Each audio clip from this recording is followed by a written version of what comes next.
मुझे वो जनवरी याद आ रहा है आशीष। एक टेक्स्ट बुक डेफिनेशन ये होती है कि यील्ड जब स्पाइक करे तो आप गोल्ड के लिए अच्छा नहीं होता। That's a text book definition, है ना? बट ये जिस सर्कमस्टेंसेस है यूएस इकोनॉमी और इनका डेट $40 ट्रिलियन का, क्या गोल्ड के लिए एक स्ट्रॉन्ग केस क्रिएट कर रहा है? क्या गोल्ड के लिए स्ट्रॉन्ग केस इस समय, आप सही कह रहे हो, यील्ड जब इंचअप करती हैं तो एक डर होता है कि कहीं हाइक्स की तरफ तो नहीं बढ़ रहा है, तो गोल्ड के लिए वैसे भी नेगेटिव जाता है, जिस पे आपको रिटर्न नहीं मिलता, आप सिर्फ होल्ड कर रहे हो तो नेगेटिव होता है। पर इस समय इसके साथ रखिए डॉलर इंडेक्स स्क्रीन पे वीरू। डॉलर इंडेक्स वो 99 के नीचे ही ट्रेड कर रहा है और ये कंसर्न्स हैं यूएस की इकोनॉमी को लेकर। और गोल्ड ने मैसिव कंसोलिडेशन दिखाया था, उसके बाद ये अप मूव्स देखने को मिल रहे हैं, तो वो सेफ हेवन डिमांड आ रही है, ऊपर से डॉलर इंडेक्स इंचअप नहीं करके दे रहा, जबकि यील्ड्स खड़ी हुई हैं, तनी हुई हैं, तो शायद गोल्ड के लिए ये ज्यादा पॉजिटिव है, प्रेशियस मेटल्स के लिए ज्यादा पॉजिटिव है। खैर, बिल्कुल ये तो हो गई सारे ग्लोब के समीकरण। मामला थोड़ा सा प्रिकेरियस, लेकिन वीरू आपने सही कहा, हमारा मूड सेंटिमेंट थोड़ा सा बदला हुआ है, तो शायद जो थोड़ा बहुत कच्चा तेल कूल ऑफ हो रहा है, हम उस पर लैच ऑन करने की कोशिश कर रहे हैं। तो ऐसे में निफ्टी 50 थर्सडे के बढ़िया अप मूव्स, फ्राइडे के कंसोलिडेशन के बाद करना क्या चाहिए? कितना कंफर्ट है तेजी करने का? करोगे नहीं करोगे आप? देखिए आशीष, लेवल टू लेवल चलिए, है ना? मैं ये कहता हूँ लेवल टू लेवल चलिए। और हुआ क्या, इस 24,250 पे हम क्लोज हुए, लो लगाया करीब करीब 200 के आसपास का, हाई लगाया 282 पे। शुक्रवार को भी मैंने ये कहा था कि अभी आप इन सर्कमस्टेंसेस में 280 312 के ऊपर नहीं जाएंगे, नहीं गए।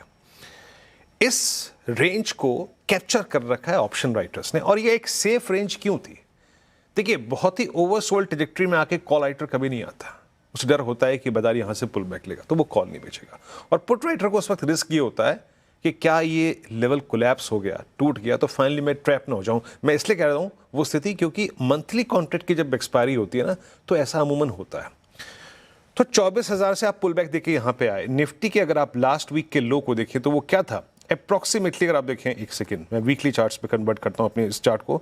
वीकली था आपका लो 24,042 के आसपास, यानी एक ओवरसोल्ड ट्रैजेक्टरी से निफ्टी आ गया 250 के आसपास। It's a best trajectory for option writers, neither oversold और ना ही अगर आप देखें ओवरबॉट। एक परफेक्ट ट्रैजेक्टरी थी ऑप्शन राइटर्स के लिए, एंड मोस्ट स्पेशली जिस प्रकार के स्केप्टिकल एनवायरनमेंट में हैं हम, तो इसका इंपैक्ट था कि हम रेंज बाउंड हो गए 2 सेशन में। अब है जनाब सोमवार का दिन, हल्का सा कूट का reaction plus expiry, monthly expiry पास खड़ी है, और हमारे पास एक स्ट्रॉन्ग कैंडिडेट है मेटल्स।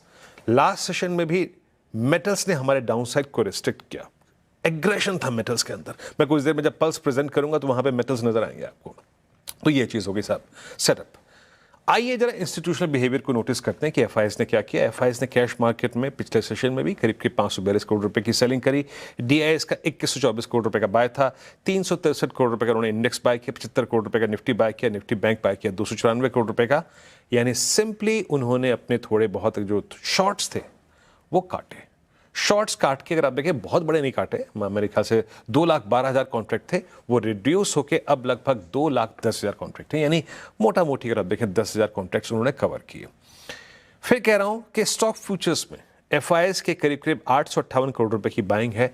अगेन उन्होंने ज्यादातर जो कवरिंग करी है स्टॉक फ्यूचर्स में वो करी है मेटल्स में, तो मेटल्स आपके रडार पे होना चाहिए। इसीलिए भूमिका के स्वरूप मैंने आपसे ये प्रश्न पूछा भी था, दैट डॉलर इंडेक्स का जिक्र आपने जो किया। तो यहाँ 3 बातें हो गई कि एफआईएस ने थोड़ी बहुत शॉर्ट कवर की, हल्का सा न्यूट्रल हुए, प्लस अगर आप उनके ऑप्शंस के स्टैट्स को बहुत बारीकी से एनालिसिस करें तो आपको नजर आएगा कि फॉर दिस डे और कल के लिए उन्होंने ऑप्शंस को राइट किया हुआ है, और उनके टोटल कॉन्ट्रैक्ट स्पेसिफिकेशन में अगर आप देखें तो पुट शॉर्ट लगभग अगर आप देखें तो ज्यादा आई है।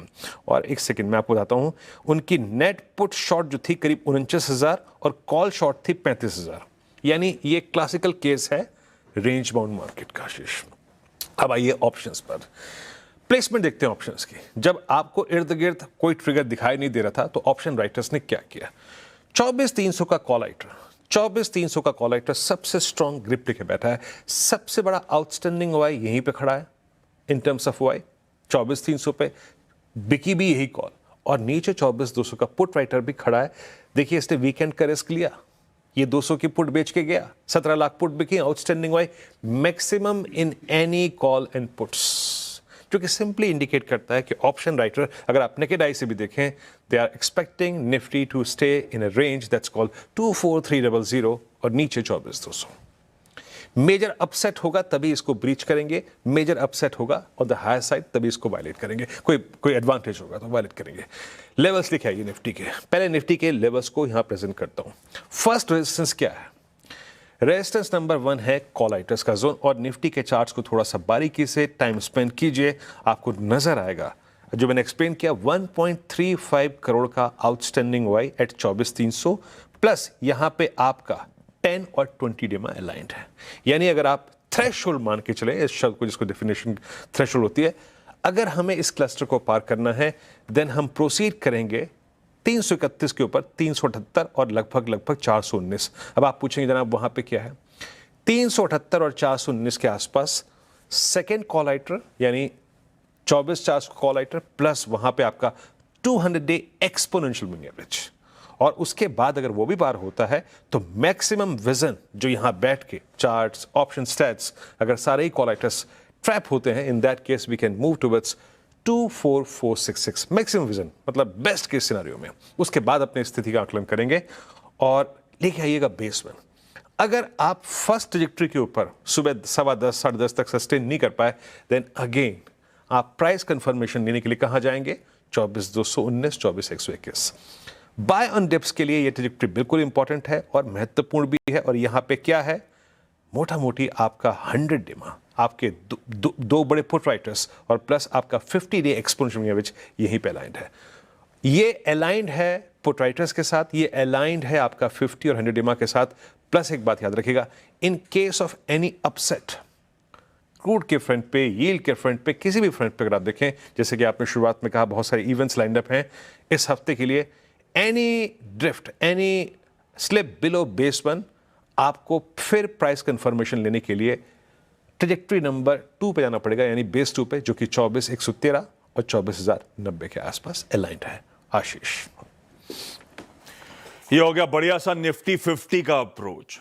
अच्छा, अभी अपडेट ये कहता है कैलकुलेट करें तो यूएस ट्रेजरी सेक्रेटरी बेसेंट साहब की जो प्रेस कॉन्फ्रेंस आज होनी है वो रात 11:30 बजे है, जिसमें वो ईरान के सैंक्शंस का पैकेज, उसकी डिटेल्स सामने रखने जा रहे हैं। और हाँ, जब ट्रेजरी सेक्रेटरी साहब आएंगे तो ना सिर्फ ईरान के सैंक्शंस के अपडेट अवेटेड होंगे, बल्कि वो जो यूएस ट्रेजरी की लॉन्ग एंड बाइंग कर रहे हैं उससे रिलेटेड और डिटेल्स स्ट्रीट अवेट कर रहा होगा। तो आज जो प्रेस कॉन्फ्रेंस तो है, देखते हैं ईरान पे किस तरह के सैंक्शंस आएंगे। ये खैर वीरू ने निफ्टी 50 को बहुत ब्यूटीफुली आपको एक्सप्लेन करा। आज सुबह मॉर्निंग कॉल में जब वीरू से चर्चा हो रही थी तो बहुत इंटरेस्टिंग था। वीरू ने बिल्कुल निफ्टी बैंक देखिए क्या बढ़िया मूव्स आए, और ये तब हो रहा था जब 94 के इर्द गिर्द कच्चा तेल कामकाज कर रहा था, और ऐसे में कॉल राइटर्स जगमगा रहे हैं। वीरू, निफ्टी बैंक क्या ज्यादा स्वीटली प्लेस्ड है वीजा वी निफ्टी? क्या अप्रोच रखूं निफ्टी बैंक को? निफ्टी बैंक की रीडिंग क्या कहती है? देखिए आशीष, निफ्टी बैंक को देखने से पहले निफ्टी बैंक के जो जितने भी स्टॉक्स हैं उसमें एग्रेशन कहाँ पर है। एक तो mid cap private banks like federal bank, like AU bank ने अपना लास्ट सेशन में ऑल टाइम हाई क्रिएट किया। एक तो एग्रेशन वहाँ पे है। आज नज़र रखिएगा, देखिए जब मैं अपने निफ्टी के चार्ट को लगा के रखूंगा, निफ्टी बैंक के चार्ट को लगा के रखूंगा, अलॉन्ग विद दैट आप लगा के रखिएगा आईसीआईसीआई बैंक को। क्यों? आईसीआईसीआई बैंक में लास्ट सेशन का जो क्लोज आया है वो आया है 10 डेमा के ऊपर 20 डेमा के नीचे। Threshold point ICICI bank के लिए रहेगा करीब आप देखिए 1425 के आसपास। मैं ये क्यों कह रहा हूँ? कोटक महिंद्रा बैंक ने लास्ट सेशन में एक रिक्वायर्ड थ्रस्ट जनरेट किया था, वो एक एडवांटेज था। आईसीआईसीआई बैंक एच पे था।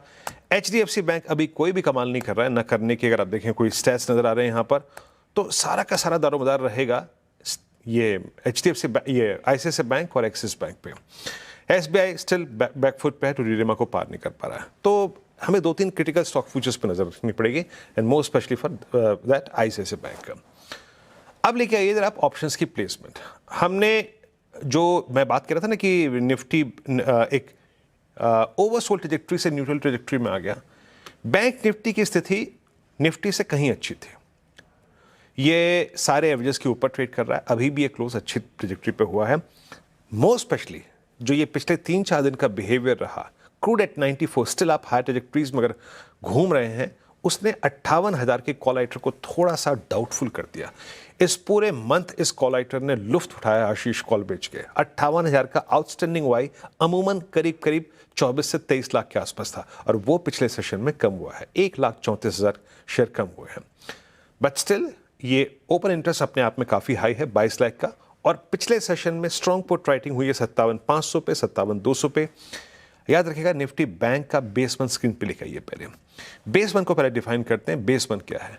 स्लाइटली राइजिंग 10-20 डे में आपका बेस वन पे अलाइंड है, प्लस आपके 3 पुट राइटर्स 57,500, 400, 300 पे अलाइंड है, तो हमारा बेस वन हो गया। इन एनी केस इस एनवायरनमेंट में, इस सेटअप में, आप जब फॉलिंग चैनल से बाहर निकल रहे हैं, कोई भी डिप टुवर्ड्स बेस वन आप उसको बाय कर सकते हैं, बट बशर्ते कि क्रूड ठीक ठाक करे। ऐसा नहीं है कि क्रूड 98 का और मैं बाय कर रहा हूं buy dips, that will not work logically. एक रीजनेबल क्रूड हो 93, 92, 93.5, वो काम कर जाएगा यहां पर। क्यों? क्योंकि ऑप्शन राइटर्स हैं। क्यों? क्योंकि एक्सपायरी के नजदीक आप खड़े हैं, अमूमन ये जोन काम कर जाएंगे। बेस वन का डिप कंट्रोल डिप कहलाएगा। एनी कोलैप्स बिलो 410 आप फिर जाएंगे नीचे, और आप क्या छू के आएंगे? 57,271 और 161। अब आप मुझसे पूछेंगे ये क्या है जनाब? ये है 50 डेमा। जब जब बैंक निफ्टी ने पुट राइटर्स के जोन को तोड़ा है, तो आप कंफर्मेशन लेके 50 डेमा पे आए हैं, फिर आपने रिवर्सल दिया है, तो इन दैट केस आप बेस टू तक ड्रिफ्ट होंगे, बट बेस वन का डिप काम कर जाएगा। हाई ट्रेजेक्टरीज में सबसे बड़ा सप्लाई जोन क्या है? लेके आइए RS1। RS1 पे है कॉल आइटर्स, लेकिन मैंने क्या बताया आपको अभी, वो पिछले सेशन में और उससे पिछले सेशन में थोड़ा सा बाहर कर गए। अगर आप लॉन्ग कैरी कर रहे हैं या फिर सुबह, ये 868 और 58037 के ऊपर टिकने में कामयाब रहा, देन मैं फिर कहूंगा ट्रेड लेवल टू लेवल। उड़ने की जरूरत नहीं है। उस सर्कमस्टेंसेस में जिस पैच को छुएगा वो है करीब करीब समझिएगा कि 58, 190 और 278 की ट्रेजेक्टरी, और 278 अगर निकल गया, जाके 3 अगस्त की कैंडल को पढ़िएगा। 3 अगस्त की कैंडल यानी इस सीरीज की सबसे स्ट्रॉन्ग कैंडल, अगर वो पार होती है तो बैंक निफ्टी हालांकि 58,600 तक मूव दे सकता है, लेकिन फर्स्ट इंस्टेंस में पहले हम 361 पे अपने ट्रेड को चेक करेंगे, उसके बाद ही कोई फर्दर टिप्पणियां करेंगे। आशीष। परफेक्ट।